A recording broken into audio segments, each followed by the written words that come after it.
On September 4, 2024, a mass shooting at Apalachee High School in Georgia claimed the lives of 4 people, students Mason Schermerhorn and Christian Angulo, and teachers Richard Aspinwall and Christina Aramy, while 9 others were injured. The tragedy shocked the nation and devastated the Apalachee community. Prosecutors alleged that 14-year-old Colt Gray carried out the attack after planning it in advance.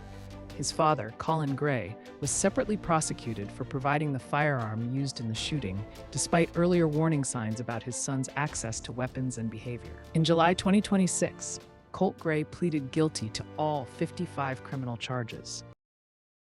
Thank you, Judge. There's a reason that our legal system treats children differently. And Mr. Smith has just talked about it as part of his closing. They are immature. They're not fully developed. The characters can be changed, molded, and mangled by whatever force grabs onto them when it's not filled with the proper things. Colt Gray's life was not filled with the proper things. His parents didn't give him any stability. His parents didn't give him any of his needs. His parents didn't give him proper medical care. And most importantly, they did not give him proper psychological and mental health care. When they saw him deteriorating, when they saw him drawing into himself, when they saw him disappearing into his room, what did they do? They spent their time in their own worlds, on drugs, buying guns, and splitting up and coming back together and splitting up and changing schools and giving absolutely no stability. Children, in the best of circumstances, need stability. Children that have special needs, by nature, need even more stability, more predictability, not less. Colt got less. Colt had issues that his grandmother was willing or able to identify when he was young that the parents didn't do anything about. Colt got less stability than he needed, which made him even more vulnerable. As we look at how we sentence somebody, and we're not taking the position that he didn't do something wrong and heinous and horrible, that has to be admitted, and he's admitted that. And he's come forward today. He could have had a trial, but he didn't. He spared the community the trial by stepping up to do a plea to admit his guilt. He admitted his guilt that day on 2 occasions. Now, there may be some conversation as to whether it was every fact that he put in those interviews was honest fact or not honest fact, or changed or manipulated. He was traumatized before he did the shooting, traumatized by his own actions, and the trauma continued after the shooting when he finally realized what he did. Yes, he had some bits of clarity, but that is driven not by evil intent, but by a desire to be accepted. And that has been the whole drive of what he's done in the TCC community. If we look at Dr. Richards' report, on his recommendation, the factors that we need to consider, which come out of Noah versus Alabama, on how we sentence children who have done bad things, we have to look at his maturity level. These situations that they're citing to happened when he was 11, 12, and 13. And everyone that has dealt with any child knows that 11, 12, and 13, they don't have any good sense, especially boys, when they're coming into that age range. Anything that's a risk is something that's worth doing. But when you're left isolated, when you're left with no moral grounding, when you're left with no proper parental figure, you search for it somewhere else. You search for a model. You search for a hero. You search for a community that is accepting to you. That's where the vulnerability part comes in. He jumped onto a community that he could get accepted in and started reflecting. They call it mimicking. He's reflecting the behaviors of the people he's reading online. It's not that he's mimicking shooters. He's reflecting the behaviors of the community that seems to be willing to accept him, but his own parents won't. Well, his own parents won't even give him the minimum that he needs to think of himself as being worthy. Yeah, he may not have been hearing the voices, but certainly he had and reflected ideations of wanting to end himself, but not. A level of self-hate that I can't begin to imagine. But that is the world that he was trying to cure by filling in with the world of the TCC and reflecting the same kinds of things that they were talking about.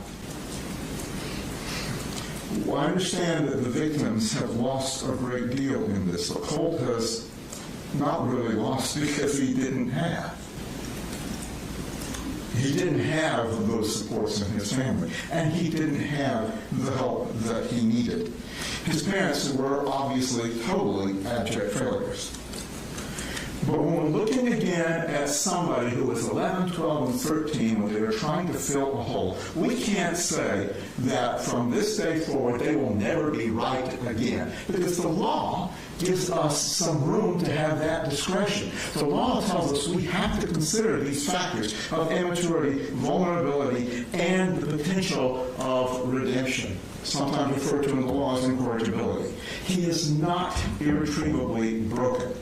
That's been demonstrated by what he has done in DJJ. That's been demonstrated by the conversations and the development we've heard from both Ms. Brose and from Ms. Polhamus as to how he has changed when he finally got what he needed,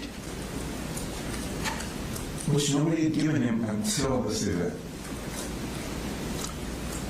The idea of Easter eggs, you would have to assume a level of maturity of a 12 to a 13-year-old to be able to plan that out and to think that through.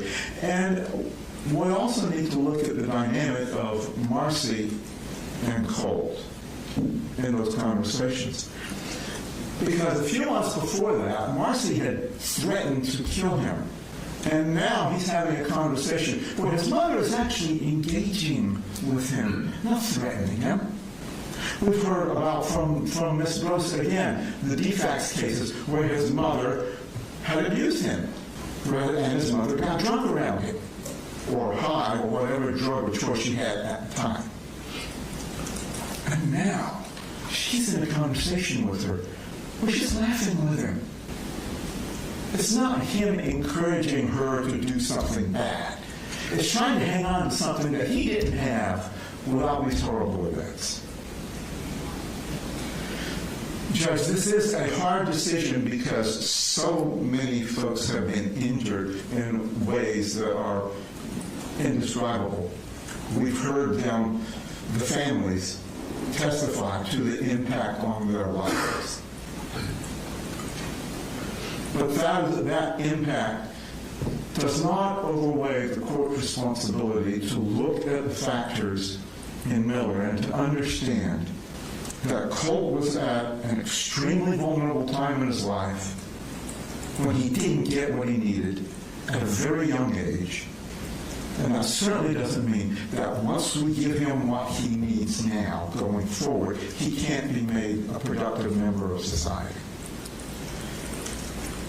The minimum that we understand, Judge, is life with parole. He will be given a life sentence. With parole, it gives him an opportunity of hope. Hope is an important factor in somebody becoming a different person than when they start. And if we give him life without parole, then that takes away the hope and that takes away the ability for him to change. With the help of the psychotropic drugs, with the counseling sessions, with the routine, with new structure and hope, he can ultimately be a person who contributes to the society at some point.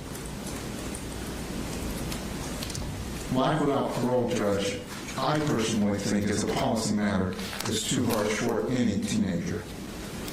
But I understand the law doesn't look at it that way. The law gives the court the discretion. The law gives the state the chance to prove that he is not redeemable. I don't think they proved that. They proved that what he did was very bad. They proved that what he did had some planning to it. But to the degree that he is such a twisted individual that he cannot be improved, I don't buy that. I don't think they proved that. I think what we have shown is that he can improve with the right help. And we're asking this court sentence him to the minimum, one count of life with parole. Thank you. Any last words? Yeah.